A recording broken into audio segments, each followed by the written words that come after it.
하나님 말씀 마태복음 10장 40절로 42절 교독하시고 마지막 42절 함께 읽도록하겠습니다. 너희를 영접하는 자는 나를 영접하는 것이요 나를 영접하는 자는 나를 보내신 이를 영접하는 것이니라.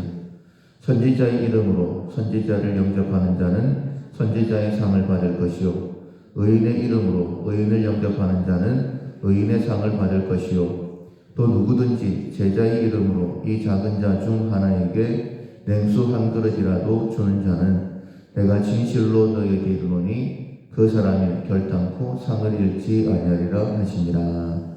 아멘. 작은 일도 제대로 한다라는 제목으로 함께 은혜를 나누겠습니다. 5월 우리가 훈련하고 있는 품성 이제 기억하셔야 되겠죠. 철저함입니다. 목표를 이루기 위해서 빠뜨림 없이 최선을 다하는 품성입니다. 실천상 오늘까지 9가지인데 동기를 점검한다, 일을 계획한다, 낱낱이 기록하여 빠뜨리지 않는다, 세상어까지 주의를 기울인다, 기억할 방법을 만든다, 책임 맡은 일을 주의 깊게 관리한다, 그때그때 치운다, 시작한 것을 끝낸다. 그리고 오늘부터 3일간은 작은 일도 제대로 한다라는 것을 기억하시고 조금 더 세밀한 일에 관심을 기울이고 훈련하시면 되겠습니다. 우리가 네 번째 세세한 것까지 주의를 기울인다라는 실천사항하고 비슷한 내용인데 세세한 것까지 주의를 기울인다라는 것은 명령하시는 분이 하나님이시죠. 우리의 최고의 설계자는 하나님이십니다. 하나님의 설계도에 따라서 하나님의 말씀에 세상까지 주의를 기울여서 준행하는 것을 이야기하는 것이고 작은 일도 제대로 한다는 것은 눈에 보이는 큰 일뿐만 아니라 눈에 보이지 않는 작은 일들도 실제적으로 우리가 챙겨서 하는 그런 훈련을 말씀하는 것입니다. 마태복음 10장은 제자 파송장이죠. 쭉 말씀을 준비하면서 10장의 말씀을 읽어봤어요. 이제 설교를 준비할 때에 먼저는 작은 부분부터 조금 읽어보는데 마태복음 10장은 끊어서 읽어서는 안 될 것 같고 끊어질 만한 부분이 없어서 마태복음 10장 전체를 이렇게 쭉 묵상을 하면서 마태복음 10장 자체에 예수님께서 얼마나 작은 일까지 세세하게 신경을 쓰시고 일하시는 분이신가 하는 것을 좀 마음에 와닿아서 마태복음 10장을 쭉 읽어드리겠습니다. 읽어드리면서 여러분이 예수님이 정말 작은 일까지도 세세하게 관심을 가지고 일을 하셨구나, 제자를 파송하시면서 하나도 빠짐없이 다 준비하셨구나 하는 것을 좀 느끼셨으면 좋겠어요. 1절부터 읽어드리면 예수께서 그의 12제자를 부르사 더러운 귀신을 쫓아내며 모든 병과 모든 약한 것을 고치는 권능을 주시니라. 먼저는 제자들에게 복음을 전할 때 필요한 것들을 채워주셨죠. 영적인 것들을.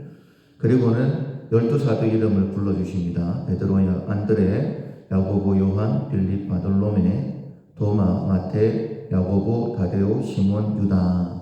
한 사람 한 사람의 이름을 불러주시죠. 이것 역시 예수님의 세밀하심을 볼 수 있습니다. 5절에 예수께서 이 12를 보내시며 명하여 이르시되 무슨 일을 해야 되는지를 정확하게 말씀하시는데 먼저는 어디로 가야 되는지에 대해서 말씀을 하시죠. 이방인의 길로도 가지 말고 사마리아인의 굴에도 들어가지 말며 오히려 이스라엘 집에 잃어버린 양에게로 가라. 원래 예수님의 관심은 땅끝까지이죠. 그러나 말씀하시기를 예루살렘, 온 유대, 사마리아와 땅끝까지라고 말씀하신 것처럼 먼저는 자기 주변부터 말씀 사역을 해야 될 것을 말씀하고 있는 것입니다. 7절에 보면 가면서 전파하여 말하되 천국이 가까워왔다. 너희들이 무엇을 말해야 되는지를 말씀해 주시죠. 또한 8절부터는 구체적으로 병든 자를 고치며 죽은 자를 살리며 나병 환자를 깨끗하게 하며 귀신을 쫓아내며 너희가 거저받았을 때 거저주라. 너희 전대에 금이나 은이나 동을 가지지 말고 여행을 위하여 배낭이나 두벌 옷이나 신이나 지팡이를 가지지 말라. 이는 일꾼이 자기의 먹을 것을 받는 것이 마땅하다. 이런 부분들까지도 말씀하고 계시구나 라는 것을 새삼 느끼게 되었습니다. 특별히 11절에 보면 어떤 성이나 마을에 들어가든지 그 중에 합당한 자를 찾아내어 너희가 떠나기까지 거기서 머물라. 또 그 집에 들어가면서 평안하기를 빌라.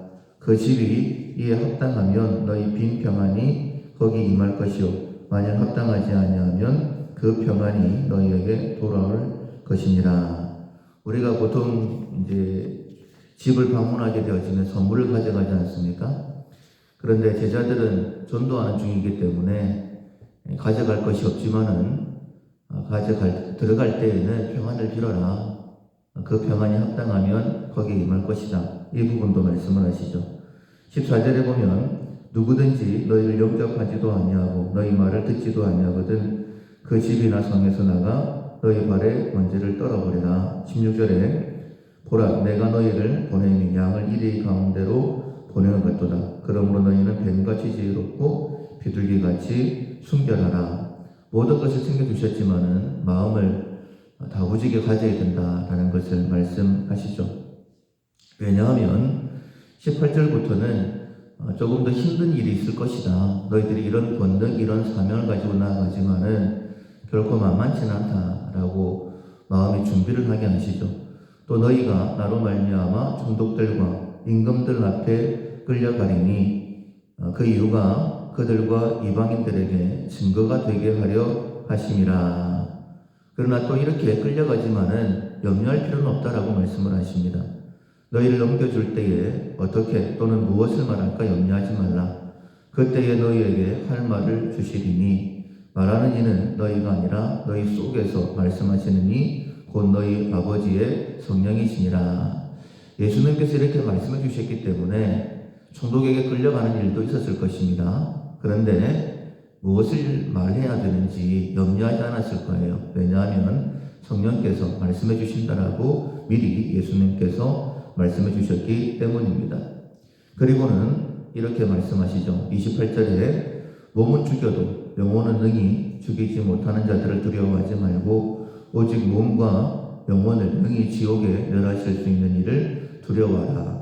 너희 앞에 어떤 큰 장애물을 만난다 할지라도 어떤 큰 권세를 가지고 있는 자라 할지라도 하나님에 비하면 아무것도 아니다 라고 그렇게 말씀을 하시면서 다시 한번 격려하십니다. 29절에 보면 참새 2마리가 한 아사리온에 팔리지 않느냐. 그러나 너희 아버지께서 허락하지 아니하시면 그 하나도 땅에 떨어지지 아니하리라. 너희에게는 머리털까지 다 세신 바 되었나니 두려워하지 말라. 너희는 많은 참새보다 귀하니라. 그리고 마치 전쟁에 나아갈 때에 모든 군사들을 모아놓고 장군이 결단식을 행하는 것처럼 이렇게 말씀을 하십니다. 32절에 보면 누구든지 사람 앞에서 나를 시인하면 나도 하늘에 계신 내 아버지 앞에서 그를 시인할 것이요 누구든지 사람 앞에서 나를 부인하면 나도 하늘에 계신 내 아버지 앞에서 그를 부인하리라. 37절에 아버지나 어머니를 나보다 더 사랑하는 자는 내게 합당하지 아니하고 아들이나 딸을 나보다 더 사랑하는 자도 내게 합당하지 아니하며 또 자기 십자가를 지고 나를 따르지 아니하는 자도 내게 합당하지 아니하니라. 자기 목숨을 얻는 자는 잃을 것이요 나를 위하여 자기 목숨을 잃는 자는 얻으리라. 다시 한 번 더 제자들을 보내시기 전에 어떤 태도를 가지고 어떤 마음을 가지고 해야 될지에 대하여 결단하도록 도와주시죠. 그러나 또 한 번 격려하십니다. 그 격려하시는 말씀이 40절부터인데 너희를 영접하는 자를 나는 나를 영접하는 것이요 나를 영접하는 자는 나를 보내신 이를 영접하는 것이니라. 선지자의 이름으로 선지자를 영접하는 자는 선지자의 상을 받을 것이요 의인의 이름으로 의인을 영접하는 자는 의인의 상을 받을 것이요. 우리가 충분히 알 수 있는 말씀이죠. 선지자의 이름으로 선지자를 영접했기 때문에 선지자의 상을 받는다. 이렇게 말씀하시면서 이렇게 말씀하셨던 이유가 42절에 있습니다. 누구든지 제자의 이름으로 이 작은 자 중 하나에게 냉수 한 그릇이라도 주는 자는 내가 진실로 너희에게 이르노니 그 사람이 결단코 상을 잃지 아니하리라. 이 말씀은 우리 가운데 있는 소자에게 물 한 그릇 대접해라 이런 의미도 있지만은 1차적으로는 지금 제자들이 나가서 전도를 해야 됩니다. 그런데 예수님은 이런 큰 권능을 행하셨지만 또 예수님은 가시는 곳마다 사람들이 영접해 줬지만 우리는 누군지도 모르는데 우리를 영접해 줄까? 우리가 이런 일들을 감당할 수 있을까? 그런 마음을 가질 수 있습니다. 그래서 마지막으로 이 말씀을 하셨는데 현대인의 성경에 보면 이렇게 해석을 해놨습니다. 내가 분명히 말해둔다. 아주 보잘것없는 사람이지만 그가 내 제자라는 이유로 그에게 냉수 한 그릇이라도 대접한 사람은 반드시 상을 받을 것이다. 그러니까 이것은 제자들이 더욱더 마음의 용기를 가지고 복음 전하는 전도의 일을 감당할 수 있도록 걱정하지 마라. 내가 너희들이 아무리 작게 여겨진다 할지라도 너희가 내 제자인 것을 알고 복음을 전하기 위하여 여기 왔다라고 믿고 영접하게 되어지면 내가 반드시 그 사람에게 내가 복을 줄게 이렇게 말씀해 주시는 것이죠. 예수님은 이처럼 굉장히 작은 일까지도 세세하게 제대로 준비해서 제자들을 파송하시는 모습을 봅니다. 우리는 예수님을 따르는 자들이죠. 예수님께서 이렇게 일을 행하셨다라고 한다면 예수님은 하나님이시지 않습니까? 전능하신 분이시지 않습니까? 굳이 이렇게까지 세세하게 말씀하실 필요가 있었을까라고 생각할 정도로 굉장히 세세하게 준비하시고 격려하시고 파송하시는 것을 봅니다. 그렇다면 우리 역시 마찬가지지 않겠습니까? 눈에 보이는 큰 일도 있습니다. 그러나 그렇게 큰 일만 봐서는 우리가 일을 제대로 해낼 수가 없죠. 오늘 하루 무엇을 해야 될까? 분명히 굵직굵직한 큰 일들도 있을 것입니다. 먼저는 그것을 하셔야 되고 그리고 조금 더 자세하게 그러면 그 일을 위해서 무엇을 할까? 조금 더 자세하게 그러면 그 일을 위해서 무엇을 할까? 이렇게 고민을 하고 행할 때에 우리에게 맡겨주신 일들을 온전히 하게 될 것입니다. 로마서 3장 23절에 보면 무슨 일을 하든지 마음을 다하여 죽게 하듯 하고 사람에게 하듯 하지 말라라고 그렇게 말씀하셨죠. 오늘 내가 해야 될 일들이 하나님께서 내게 맡기신 일이다 라는 그 마음을 가지고 예수님께서 작은 일까지 세세하게 행하신 것처럼 나도 그렇게 해야 되겠다라고 다시 한 번 더 마음에 결단하시고 주신 사명 감당할 수 있는 나를 통해서 하나님께서 하시고자 하시는 그 일이 나의 가정이 우리 밀라교회를 통하여 이 땅에 이루어지기를 주님의 이름으로 축원합니다. 아멘. 찬송가 399장 어린 양들아 두려워 말아라. 399장 찬양하시겠습니다. 어린 양들아 두려워 말아라. 주님 우리와 함께 하신다. 하늘과 땅의 모든 권세로 그 양떼들을 항상 지키신다. 오직 믿음으로 두려움 없으리. 오직 믿음 오직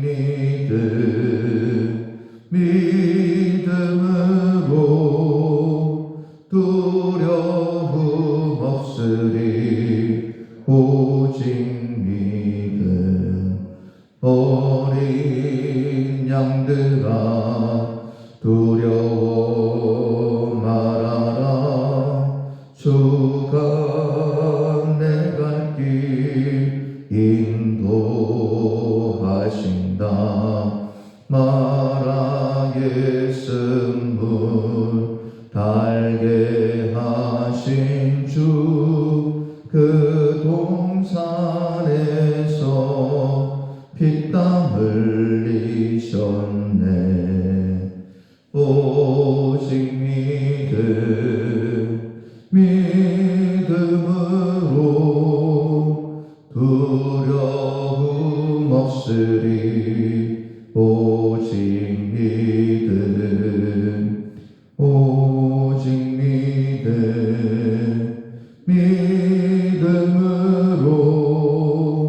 두려움 없으리. 오직 믿음. 어린 양들아 두려워 말아라. 주님 언제나 함께 하신다. 고난과 역경 환난 중에도 능력의 주님 너를 지키신다. 오직 믿음으로 두려움 없으리.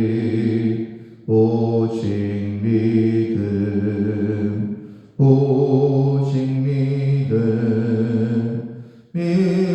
믿음으로 두려움 없으리. 오직 믿음. 아멘.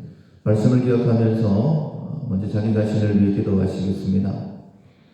예수님께서 행하신 대로 아주 작은 일도 놓치지 않고 잘 감당해서 하나님께서 원하시는 좋은 열매를 맺는 우리가 되게 되라고 기도하시고, 우리를 통해서 가정의 구원이 밀라교를 통하여 이 땅의 복음이 힘있게 증거되게 되라고, 큰 어려움이 온당 가운데 있지만은 오히려 겸손하게 하나님을 발견하고 주님 앞에 나오는 자가 많게 되라고 기도하시고, 우리 가운데 한 영혼들을 위해 기도하겠습니다. 하나님 앞에 더 가까이 나아올 수 있는 그 믿음 달라고, 주님 만나고 주님 붙들고 회복되어서 힘있게 주신 사명 감당해 달라고 기도하시고, 특별히 우리 자녀들, 우리 가정 은혜를 베풀어 주셔서 믿음 위에 굳게 서서 한 믿음으로 하나님을 찬양하는 가정 되게 달라고, 우리 밀락교회가 지역과 부산과 한국을 섬기는 교회,